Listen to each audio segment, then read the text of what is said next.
వానాకాలం సీజన్ ప్రారంభం కానే లేదు కానీ విత్తనాల కొరత మాత్రం వేధిస్తోంది. డిమాండ్కి తగ్గ విత్తన సప్లై లేకపోవడంతో పత్తి రైతులు రోడ్డెక్కుతున్నారు. ఆదిలాబాద్ జిల్లాలో విత్తనాల కొరతతో రైతులు పరేషాన్ అవుతున్నారు. సీడ్స్ షాపుల దగ్గర నో స్టాక్ బోర్డులు దర్శనమిస్తున్నాయి. పత్తి విత్తనాలు లేవు అంటూ దుకాణదారులు తెగేసి చెప్పడంతో రైతులు ఆందోళన చెందుతున్నారు. నైరుతి రుతుపవనాల ఆగమనంతో దుక్కి దున్ని విత్తనాలు వేయడానికి సిద్ధమవుతున్న ఆదిలాబాద్ రైతులకు విత్తనాల కొరత తీవ్రంగా కలవరపెడుతోంది. రాశి 659 విత్తనాల కృత్రిమ కొరత కారణంగా సీడ్స్ షాపుల దగ్గర తోపులు ఆగుతున్నాయి.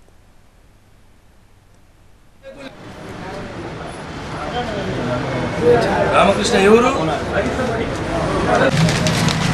ఈసాచులు రెండు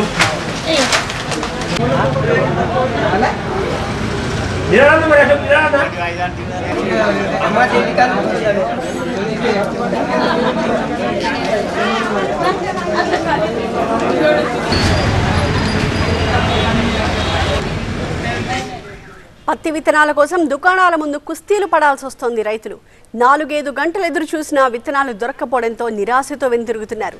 సీడ్స్ రైతులు నాణ్యమైన విత్తనాల్ని దాచేసి కృత్రిమ విత్తన కొరతను సృష్టిస్తున్నారు అంటూ ఆగ్రహం వ్యక్తం చేస్తున్నారు.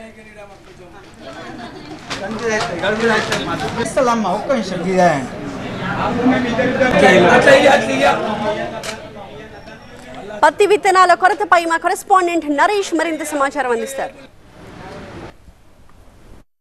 పత్తి విత్తనాల కోసం రైతులు క్యూ కడుతున్నారు. ఫర్టిలైజర్ షాపుల వద్ద గుమ్మిగూడుతున్నారు. నైరుతి ఋతుపవనాల ఆగమనం దగ్గర పడడంతో పెద్ద ఎత్తున పత్తి విత్తనాలు కొనుగోలు చేసేందుకు క్యూ కడుతున్న పరిస్థితి కనిపిస్తుంది. కానీ నాణ్యత ఉన్న పత్తి విత్తనాలు మాత్రం అందడం లేదంటూ రైతులు పెద్ద ఎత్తున ఆవేదన వ్యక్తం చేస్తున్నారు.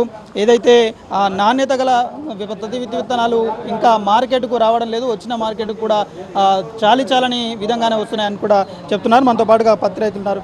ఎన్ని ఎకరాలకు సంబంధించిన పత్తి విత్తనాలు తీసుకుంటున్నారు? మేము 10 ఎకరాలు. ఏ రకం తీసుకున్నారు? రకాలు మాకు కావాల్సిన ఇక్కడ దొరుకుతలేవు. తులసి సేవను తీసుకున్నాం ఇప్పుడు ప్రస్తుతం. తులసి సేవను ప్లస్ నవనీతు అవి కొన్ని గతంలో ఏ సీడ్స్ వచ్చారు? గతంలో US70 వేసినాము, అదే వేసినాము. ఇప్పుడు అవి ఆ సీడ్లు అడిగితే ఇక్కడ దొరకట్లేదు. ఎక్కువ డిమాండ్ దేనికి ఉన్నది? ఏవి వస్తువులు? US70, 67, ఆద్య, తులసి, కబడ్డీ ఇట్లాంటి కొన్ని సీడ్లకు డిమాండ్ ఎక్కువ. మొత్తానికైతే వి వాంట్ 659 అంటున్నారు. 659కి సంబంధించిన విత్తనాలు దొరుకుతున్నాయి? లేవు సార్, దొరుకుతలేవు. 659 ఇంకా ఇది న్యూ రాశి అని ఉన్నది, అది దొరకలేదు. చూడకెళ్ళి వచ్చింది నేను ఇప్పుడు. ఈడ కూడా అన్ని దుకాణాలు తిరిగిన, శ్రీనివాస్ తిరిగిన, 4-5 మన పట్టెల దుకాణాలు ఇళ్ళ తిరిగిన 659 దొరకలేదు. ఒకవేళ దొరకకపోతే వేరే పత్తి విత్తనాలు వేస్తారు? అవసరం ఏం చేయబడుతుంది? ఇక దానికి ఎవరేజ్ మంచిగా ఉన్నది 659కు. లేదంటే 15 నుంచి 19 దాకా దానికి ఎవరేజ్ వస్తుంది మంచి భూమిలో. అయితే ఇది వేరే దానికి రాదు సార్, అంత ఎవరేజ్ రాదు. ఎన్ని ఎకరాల్లో సాగు చేస్తారు మీరు? నేను ఇక 10 ఎకర్స్ సార్ పత్తి. గతంలో ఎట్లా మంచిగా వచ్చిందా పత్తి సాగు? అది ఇది న్యూ రాశి ఉండే మంచిగా వచ్చింది. 15-16 వచ్చింది న్యూ రాశి. మరి వేరే కాటన్ పెట్టాలి. ఇప్పుడు దొరకకుంటే ఇక వేరేది పెట్టాడు సార్. ఇక ఏం చేయాలి? కానీ అది నెంబర్ 1 కాటన్ సార్. అసలు అది రాకుంటే ఎట్లా సార్? రైతులు దాని మీద బెనిఫిట్ ఎక్కువ అవుతుంది.